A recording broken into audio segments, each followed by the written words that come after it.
Ensasagge mu lubiri abavubuka abatawena balumbye ofiisi za Katikkiro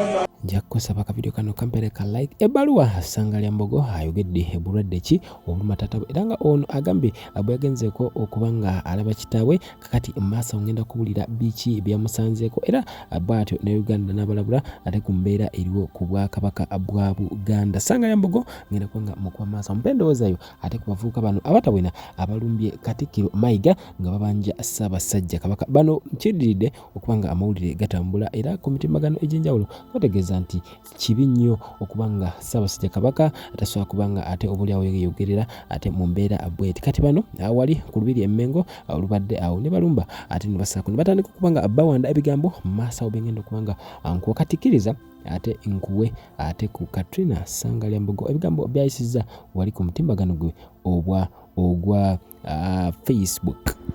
Omumbejja Katrina Ssangalya-Mbogo agenze n'agamba nti to all Baganda people mbalamusizza nnyo bannyabo ne basa omujja balako gyonna gye mutuusako engalo era kansuubire muli bulungi eri bonna abali obubi nsaba Mukama Katonda abakulembere. Leero nsazeewo ntegeeze buli muntu yenna ajja nanvuma buli wenteeka vidiyo yonna. Jjukira Ssangalya-Mbogo nja kugereza kweyo clip gy'oli mu kubanga olaba eddakiika eno yennyini awo nno nga agenda adduka ku bisaawe ebyenjawulo. Yatandika series ezo era nga agenze ku bisaawe okuli ekya West Ham wali mu ggwanga lya Bungereza, okuli ekya Chelsea, Arsenal ate Brighton ate kosa ttiimu ez'enjawulo ezibadde mu Premier League season eno era nga ttiimu ntono nnyo zaatanaba kuba nga atuukako ku bisaawe byazo. Namulengerako wali ku Brighton and Hove Albion ekisaawe ekyo nakyo yatuukako. Kati Katrina Ssangalya-Mbogo ateekayo content ow'enjawulo wabula nga abantu badde nga bamuvuma ebbanga era nga bagamba ono lwaki ate mu bulwadde kitaawe bwalimu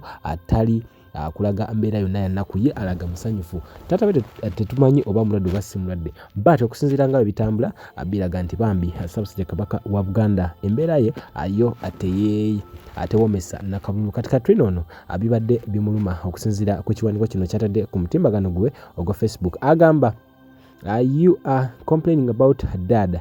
Taata gyali mulamu bulungi ba mikwano era antumye mbagambe nti abaagala nnyo mwenna. Coming live here on Facebook to explain everything about my dad. Mukama Katonda abakumbe wangaala ayi bene. Kati agamba nti byonna ebiruma kitaawe amaaso akatambi ogenda kubanga oketegereza bulungi nnyo agenda kubanga abinyonyola. Agambye mulekerawo okuba nga munvuma ate naddala mu mbeera taata wange mwali taata wange mulamu bulungi nnyo. Katrina Ssangalya-Mbogo atabuse n'ayambalira Bannayuganda era mu maaso akatambi ngenda kubanga kati ngenda kusooka nkuwe ate bano abavubuka abatawena abagamba nti Katikkiro ate okoze si bulungi bwe bati bwe bagamba.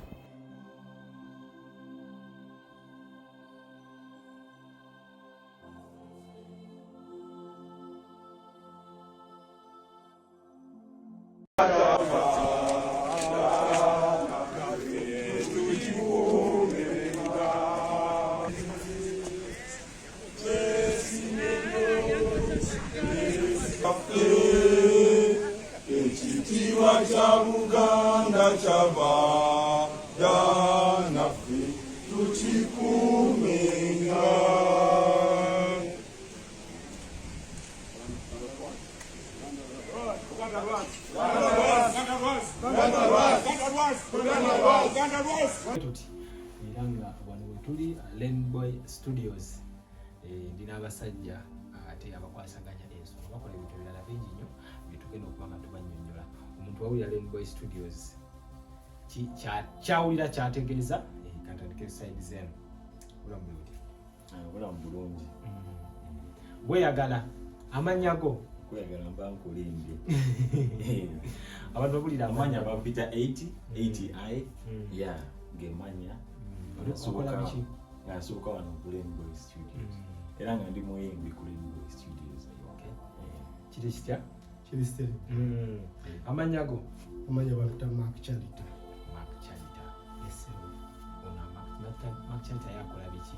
Naye muyimbi ku Rainbow Studios. Olamu bulungi? Olamu bulungi. Endongo eri etya? Endongo yakwiri bugiwamu. kitambula munafu ya Kongo kana hiyo tiri ku myaka niwo ba mu musanvu igusigalo cy'Bandongo omuntu wawula Rainbow Studios bukola studio ya bifananyi ya nyimba yaki byonna kalida tugambe nga nawe ekigambo multimedia byonna tubikwasa videography audio ne photography. So far abayimbi mubakwasaganya mu ngeri ki kasente jukira upcoming olumu kasente kabati kawera but of course omuntu abalina okugattagatta era ngawe gayimbo byakugattagatta iwe byakuteesera olaba nawe ekijjaawo nawe n'ogamba kino kyekijjaamu omuntu njala mutume kati agenda atandika okuba nga awuliriza ennyimba zammwe naye bwe mba nga simulimbye omuntu anyumirwa ennyo music aliroko ayinza obutafiiringa feeling omuntu awuliriza good music ajja kitegeera n'oyo ayagala okuwuliriza music ali mu kazungu lwaki temuyimbira ate kono audience endala okutwaliza wamu audience endala nayo tuyimbira era tulina album zaayo ezijja zejja owulirizaako naye as per now sofa kino kyekiriwo naye tekitegeeza mu nayo tugiwusiza amaaso naye tugenda gikwasaganya era gye bujja mu maaso awo kati nnyo tujja batugiwa tugiwa naye tujagioba nawo tusobolawo omuntu talowooza nti mwate mwagala kubanga Uganda no mugisukkamu ne mugamba kafika tuyimbire ensi endala era okusinza ku music wammwe sofa aliwo ali out yenkolera kubanga naligambibwe kuba kwegwanyiza nti oba walimbuliza okwegwanyiza wegwanyiza kuba muyimbi wa kikaaki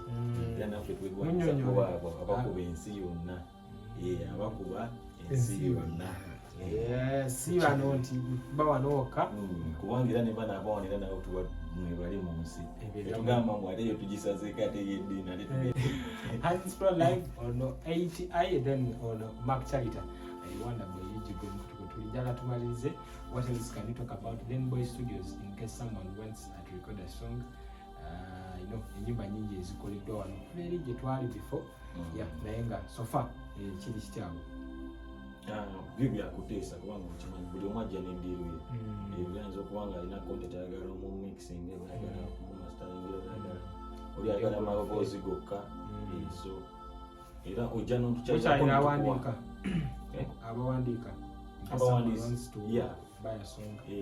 nabo webali abaana abawandiisi webali videography nayo weeri era video mugezi gena tandika okuba nga zifuluma very soon. So a studio eri full package kwegamba full package and the last words my last words are since we are here wait for us, support us. Kali bwomala okulaba video eno akira wansi genda wali mu searching in kebera akebera ki Rainbow Studios ku YouTube and Rainbow Studios. Okay, music ye nayo gyali bwekiri eky'okumikutu gyonna emirala still asokubanga omusangayo Spotify twatekayo EP bagiyita Love Reggae Panda yokka gye twakalirizinga asofa abawuliriza ennyo reggae it's a cool masterpiece ekisosokukolako kale until next time ngenda kuba nga mbeyongeza wali ewaddako yammani